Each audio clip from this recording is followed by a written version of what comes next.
Hi, this is Allison from Sewing in Trifocals. It's February 25th, 2021, and we're still in the pandemic, but I love to sew, and it makes me very happy, and I also like sharing videos with people. And this is going to be an eclectic video. I'm going to do a bunch of different things, including actually answer a question from one of the commenters on one of my videos. So I hope you enjoy it. It's just going to be some miscellaneous sewing activities, answering a question, and I'm going to be demonstrating the answer. And I might do a little unboxing because I've been on eBay and I got a couple of attachments. I really need to stay away from eBay, but I have enough empty boxes in the garage. But anyway, I got some really cool attachments that I'm going to try out. They operate in a similar way to the buttonhole attachment, which I may be demonstrating in more detail in another video. I can always use more practice with that attachment and with placement of buttonholes. And so that'll be fun to do too. Thank you for your attention and enjoy this eclectic video. Hi, here's a PS to this video. First of all, sorry about the blue light filtering glasses that I had on, which reflected everything. They're for computers. And I just wanted to sort of brag on myself. I'm 62 years old, and I finally learned how to use the webcam on this computer with my Pinnacle Studio Plus version 12 software for editing movies and capturing movies. I can't believe I learned how to do this. So see, anybody of any age, even me, can learn how to do things. And anyway, on to the video. Hi everybody, it's Allison from Sewing in Trifocals.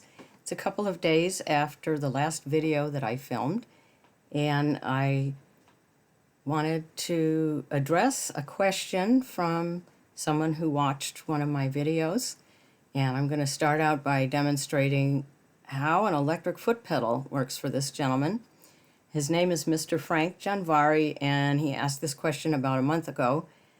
Hello, great videos, very nice. Please kindly film how to operate the sewing machine electric foot pedal being used to sew. And he says, please kindly reply back, okay, thank you very much. And I'm happy to show you how an electric foot pedal works. First, what I'm going to do is get out a 110-year-old sewing machine that I have that is not electric. It's a Singer. It's called a Red Eye. It's completely operated by human power. And maybe, Mr. Janvari, you're more familiar with this type of machine. I used to live in a country for about 6 months where the electricity was very unreliable and it was often shut off for no reason whatsoever. So in those days, this was in the mid-1970s, most homes had a non-electric sewing machine, either operated by a treadle, which you use both your feet to operate that, and there's a fan belt type thing that operates the sewing machine, or they might have had a hand crank sewing machine. The sewing machine I'm going to show you first is an old Singer from 1911, as I might have mentioned, and it was a treadle machine, and I've had it temporarily turned into a hand crank machine because I live in a small room where I don't really right now have room for the treadle table, so that's in storage.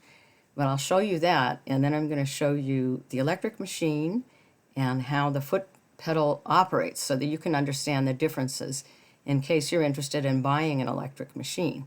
So thanks a lot for your interest, Mr. Janvari, and I will show you some things that might be of interest to you. Thanks so much. Allison here again, and I'm going to show you my manually operated sewing machine. It's a 1911 Singer Red Eye sewing machine, like I said, and then we'll contrast this with one that's operated by electricity. They're similar yet different. Oh, anyway, I'll see if I can film this so everyone... I'm going to try to stay out of the shot. This is the hand crank over here. Zoom out a little bit. Okay, this is the hand crank. Normally there would be a belt around this, and it would be hooked to a treadle table and a wheel on the treadle table, which would move the machine.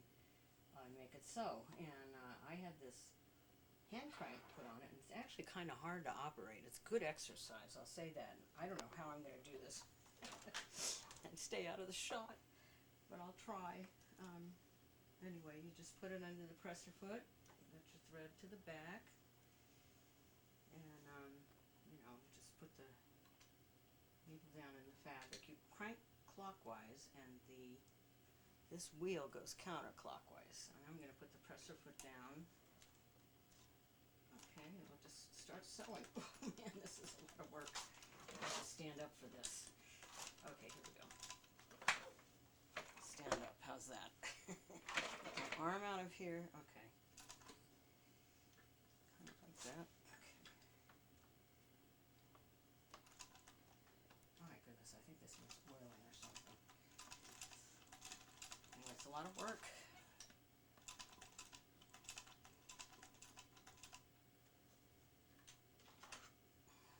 So anyway, that's how this works. I might give a close-up here in a minute. Okay, so here's a nice close-up of the throat plate, the needle, everything.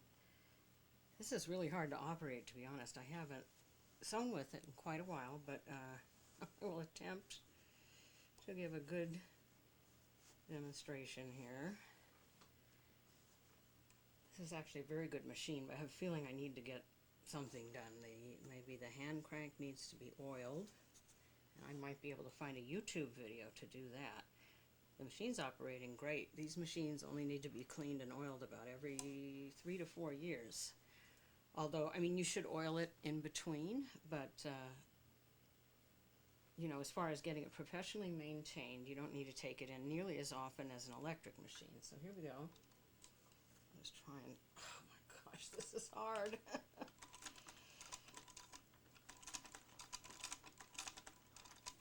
I want to convert this back into a treadle, I think. That's what I want to do. I have to go pick up my treadle table, but is this what it... Oof! This is what it does. My gosh. It's so hard to do. Oh, here we go. Okay. Okay. I would think it would be very hard to sew a straight seam on this one without a lot of practice. I used to use this quite a bit when it was on a treadle table. And I'm thinking perhaps that's what I want to do again. But anyway, this is a human-powered Singer sewing machine. And of course the advantage of these is it does not matter if you have electricity or not in your home. This works with or without. You just need some light, you know. Of course, I can sit by a window if the electricity's off. So here you go. This is definitely not the best seam I've ever sewn. Right here. But that is a demonstration of a human-powered sewing machine. And tomorrow night I will demonstrate the electric one, and especially the foot pedal for the gentleman that asked me a question about it. Good night, everybody. Hi, this is Allison from Sewing in Trifocals. It's the weekend, and I finally have time to do...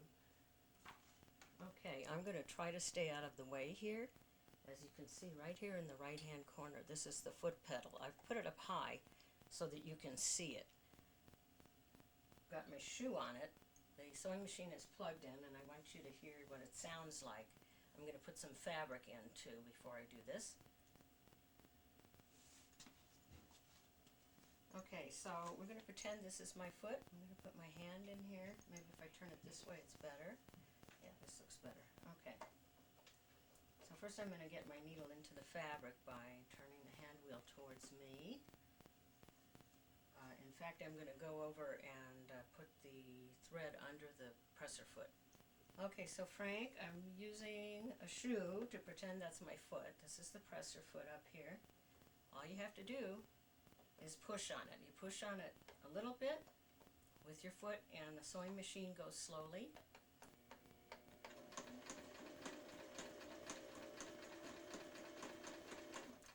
And you lift up your foot and the sewing machine stops by itself. And then if you want to go faster, you just press down harder or press down further.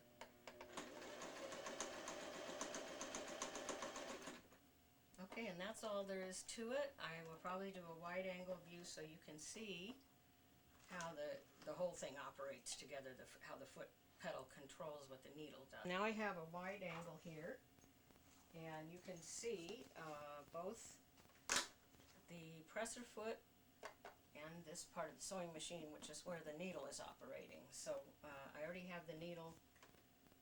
Well, let's get it down into the fabric. Okay. And now I'm going to press on the presser foot. The foot pedal control. That's what this is called. Okay, first I'm going to go slowly, just a little bit of pressure.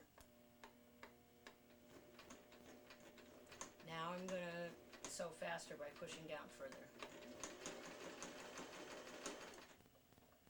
Okay, so that's all there is to it. And again, thank you for watching, everybody, and I hope this helped you, Frank, and stay tuned for another video. I'm going to do some unboxing in another video because this one is already long. Thank you and happy sewing.